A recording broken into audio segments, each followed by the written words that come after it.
Norwich City have had a terrible season in the Premier League this year. At the time of recording, there is one match left to go, but they are guaranteed to be relegated, having only picked up 5 wins this season. This means they will be facing life back in the Championship next season and the challenge of climbing back to the Premier League. But what would happen if I gave Norwich £1 billion starting from next season? In this video, I'll be giving Norwich this ridiculous amount of money and seeing how they do over the course of the next 5 seasons. Using the editor, I'm going to be maxing out all possible financial elements at the club, giving them a £1 billion bank balance, a £1 billion transfer budget, a £5 million wage budget, which is the max the editor will allow me to give them without starting adjusting things manually, and a front end sugar daddy. If Norwich do get promoted after this, I can adjust the wage budget accordingly to give them a bit more leeway on that front. So let's see if Norwich have a club culture that sees them doomed to seesaw back and forth between the Championship and the Premier League,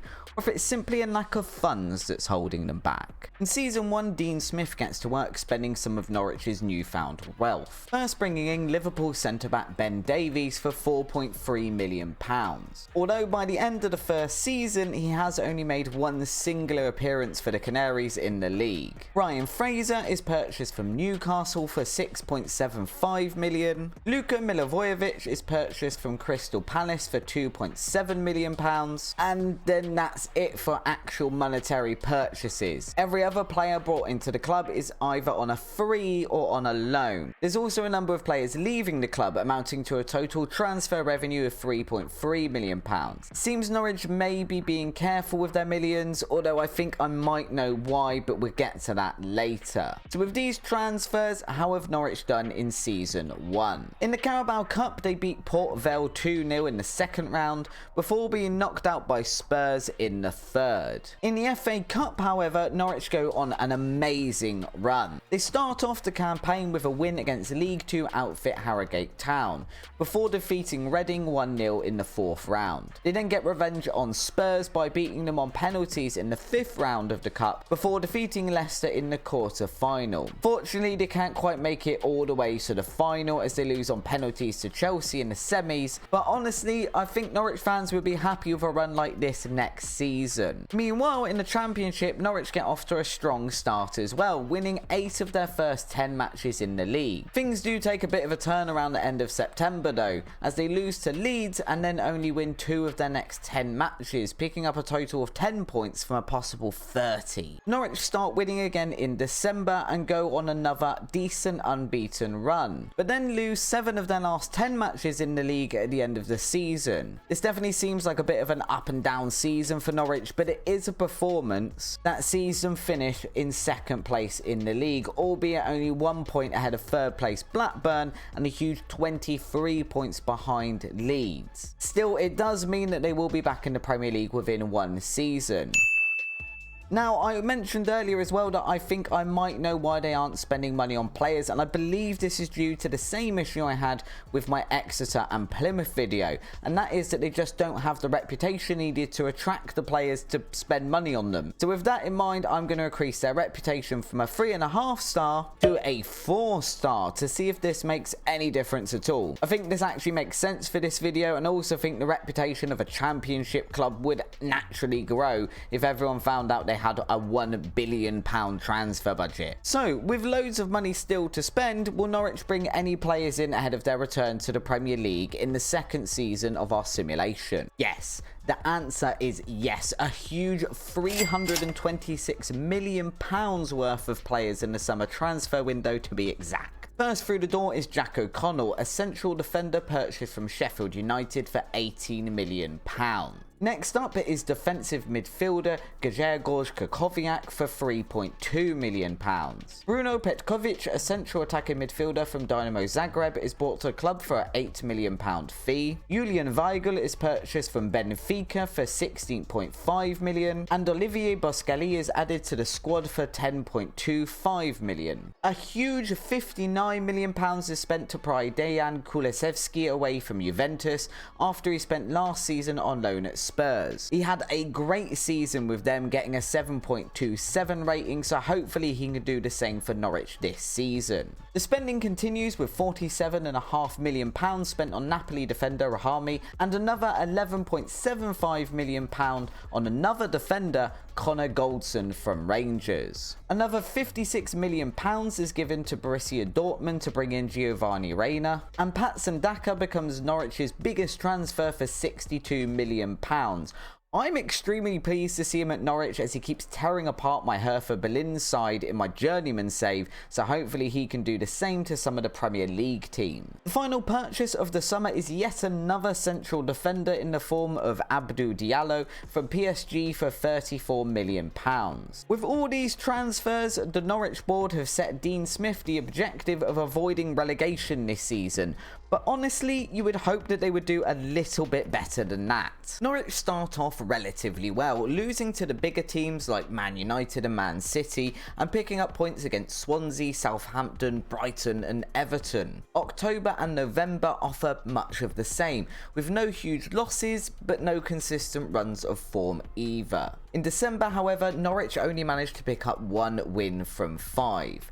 But equally only actually lose 1 match against Chelsea. So I guess they're doing okay, but I was still expecting a bit more from a team that has spent the amount of money Norwich has. And come January, the spending continues, with another 8 players brought into the club for a total of just under £255 million. I'm assuming at this point financial fair play is out of the window, but it's fine because that's really not the point of this simulation anyway. Kerem Aktürkoğlu is purchased from Galatasaray for £29 million. Matt O'Reilly arrives from Celtic for £16 million. Odsonne Edouard is brought in from Crystal Palace for £42.5 million. Pierluigi Goloni arrives from Atalanta for £18.5 million.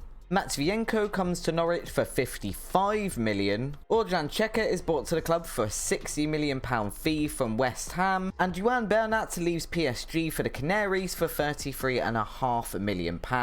Apart from the obvious, which is the huge amount of money spent by Norwich in January, I think the most interesting thing about these signings is that they were all made on deadline day. A huge day for both Norwich fans and Sky Sports reporters then, but I do wonder if this is a case of panic buying after some somewhat mediocre results in the Premier League. These transfers don't really improve matters, however, and Norwich only pick up a further 5 wins between the start of January and the end of the season, going on a long run without a win that stretches between the middle of February all the way through to the 20th of April. They do end the season on a high with a 3-0 win against Brighton on the last day of the season, and as it turns out, that is a very important result for the team. Despite a staggering £581 million spent this season, Norwich have only managed to finish in 16th position, 2 points above relegated Bournemouth. The cup competitions haven't offered up any silverware either, with Norwich being knocked out in the quarterfinals of the Carabao Cup by Aston Villa and the same round of the FA Cup by Chelsea. Surprisingly, Dean Smith is still in charge at the club.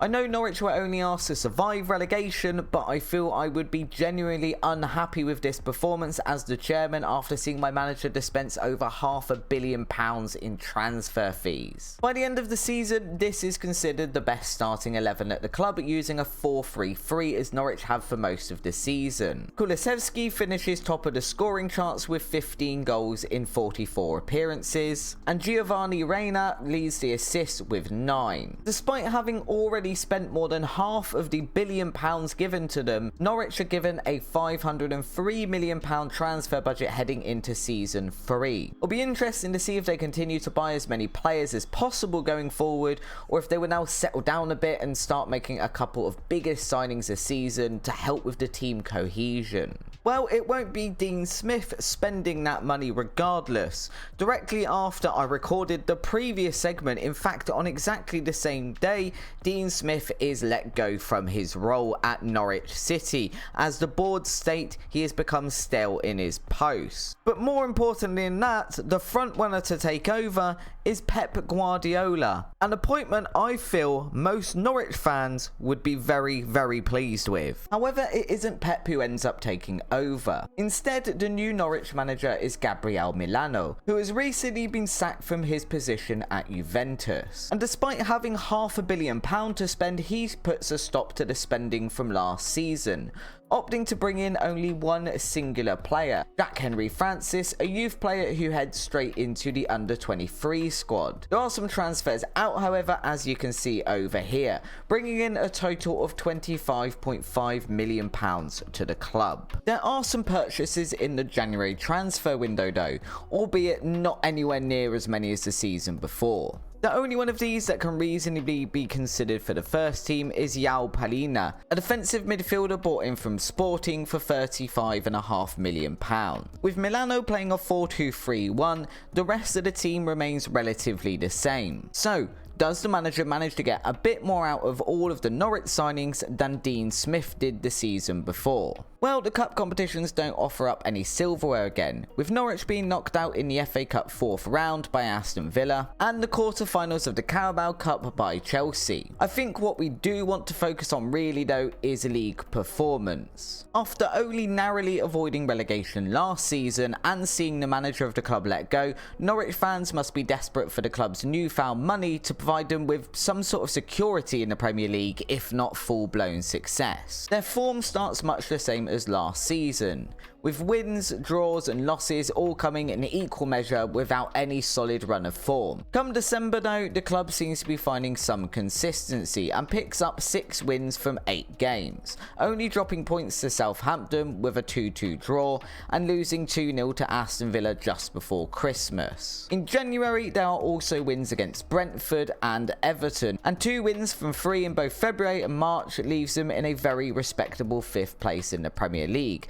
their highest position throughout the campaign. Unfortunately, April is a terrible month for Norwich as they only pick up 1 point from 5 games before finally returning to winning ways against Leeds in May. They then draw against Chelsea and lose against Liverpool to finish off the season. So where does this leave Norwich in the league? Well, at the end of the season, the club find themselves in 6th place, qualifying for European football and a huge improvement on the side that were almost relegated in the previous season. They will be competing in Europe next season and it will be interesting to see how they do in the final 2 seasons of this simulation. Can Carrow Road see some sort of silverware, and can Norwich be successful in Europe? After not spending a lot last season, Milano is given just under £465 million to spend and tasked with at least repeating the performance of season 3. Not only this, but the board expect him to reach the final of the Europa League as a bare minimum.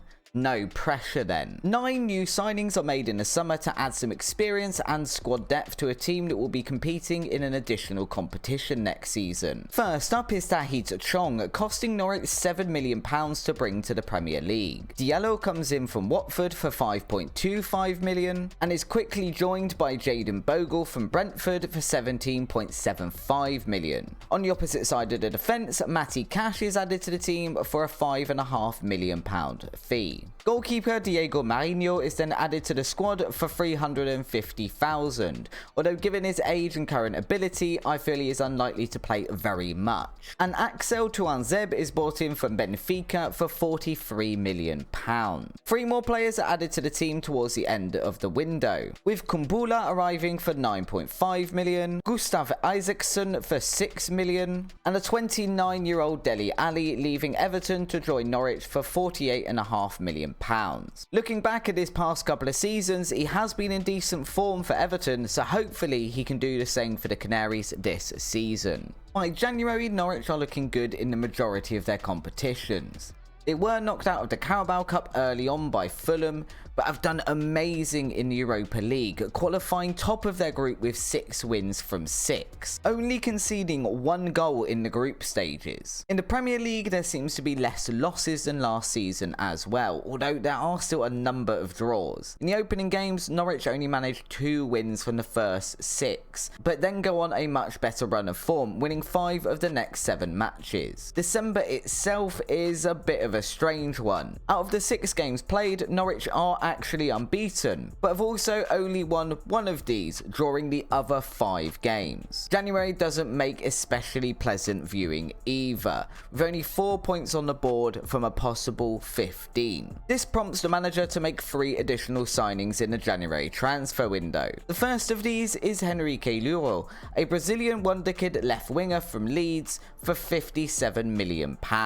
He looks brilliant and could be a real star of the future for Norwich, and he starts well, netting once and providing an assist in his first 3 league games for the club. Ben Davies joins from Spurs for just over £5 million, and Tete joins from PSG for £49.5 million. This means that the best starting 11 heading into the second half of the season looks like this. Honestly, it's pretty cool to see Max Aarons still at Norwich for once in an FM22 save. He's normally at one of the top 6 clubs by now whenever I play. In the second part of the season, Norwich are quickly knocked out of the FA Cup by Watford in the 4th round, losing 2-1 on the day. And after the woeful month of January in the league, Norwich do finally get a win against Bournemouth at the start of February, but then only pick up 1 point from their next 3 games. 3 wins on the trot against Brighton, Fulham and West Ham would have given the fans some hope, but then Norwich only pick up 2 points from the last 7 games in the league, meaning they finish down in 11th in the 4th season of the simulation. This also means that if Norwich want to continue playing European football in the 5th and final season,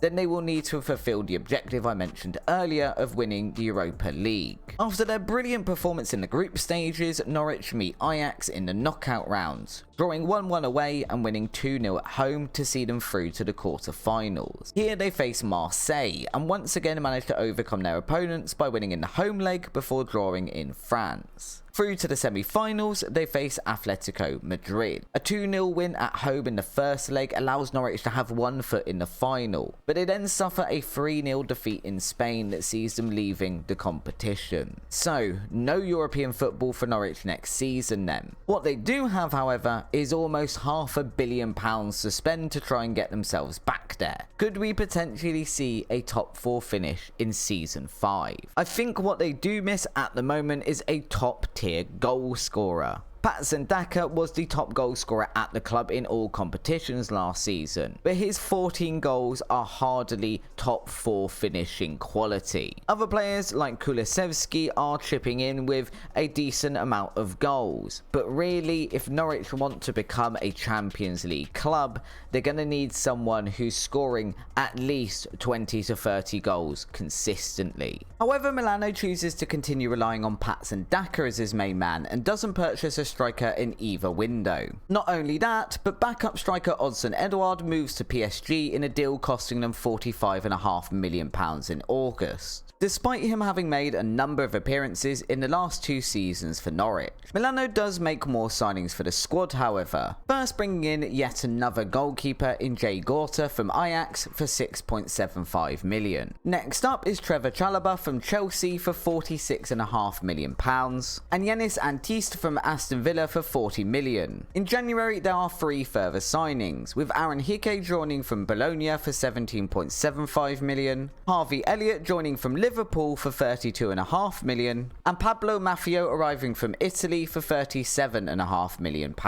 On the outside, Jayden Bogle, who signed for the club in the previous season for £17.75 million, is sold to Brighton for just over £4 million, having only made 3 league appearances for Norwich after joining the club. And Ben Davies, who also joined last season, is sold for £4.8 million. Another last season recruit, Matty Cash, is also allowed to leave for Sheffield Wednesday for £4.6 million. I get the feeling that maybe Milano wasn't happy with his recruitment last season. With Milano still playing a 4-2-3-1 in the majority of games, the best 11 in the final season looks like this, meaning only Chalobah from these new signings is even part of the team. So with a huge amount of money now having been spent across the course of the last 5 years, and plenty of time to have rebuilt the team, how do Norwich get on in the final season? First up is the Carabao Cup.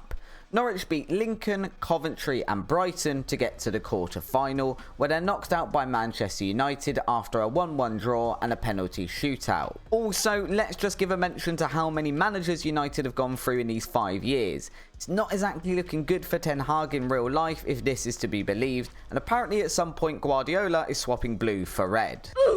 Back to Norwich then and the FA Cup. They have a pretty good run in this year's Cup, beating Leeds 4-0 in the third round, Bristol City 1-0, Brighton 1-0 as well, before facing Spurs in the quarter-final. They managed to overcome Spurs to reach the semi-final without conceding any goals in the Cup at all, but that changes quickly against Manchester City, where they lose 4-0. With 2 of those goals scored by Mbappe, who I'm informed is quite good. So now on to the most important part, the Premier League. The season doesn't exactly start very well, with losses to Leicester and Chelsea. But after beating Liverpool 2-1, Norwich string together a 10-game unbeaten run that sees them through to the end of November. December is a bit of a hit and miss month, with 2 wins, 2 draws and 3 losses. But 5 wins for the next 7 games sees Norwich slowly picking up points. A decent month of April, followed by a strong finish in May, sees Norwich finish 6th in the league, qualifying once again for the Europa League and only 2 points behind Leicester in the last Champions League spot. Kulusevski is the club's top goal scorer with 16, with Patson Daka and Henrique Lauro chipping in with 15 and 14 goals respectively. So no fairy tale Champions League qualifying end to this simulation for Norwich then, but hopefully fans of the club would be very happy with this. No silverware has been won over the course of these 5 years, but a £1 billion investment does mean that at least they aren't seesawing between being promoted and being relegated, and are now at least challenging for European football. After this year's real life performance, I hope this gives Norwich fans something to cheer about. If you have got this far in the video, I assume you have enjoyed it, so I'd really appreciate it if you could hit the like button and subscribe to the channel. If you'd also like to continue with this save yourself, the star player tier on my Patreon allows members to obtain save files for rebuilds and simulations I do on the channel, as well as access to any long-term save files like our Fm22 Journeyman once they are finished. Maybe you can be the person to lead this Norwich side to Champions League glory. If so, check out the link in the description below. Until next time though guys, thanks for watching and I'll see you in the next video. Bye!